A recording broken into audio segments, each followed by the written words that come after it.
Audi A4. В буре в бачке масла мало, вой насоса, но циркуляция в насосе есть, в бачке жидкость есть.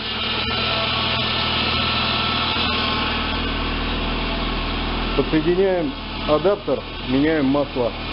Надеваем адаптеры. Мы уже сняли, уже поменяли жидкость.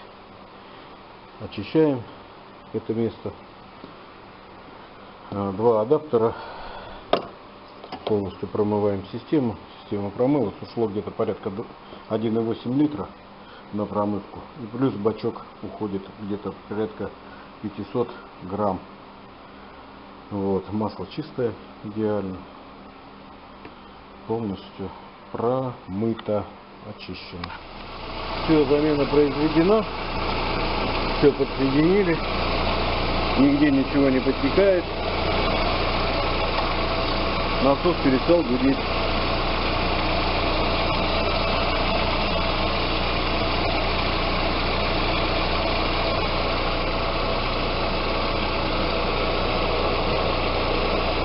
Ресурс данного масла достигает при общем пробеге от 30 до 60 тысяч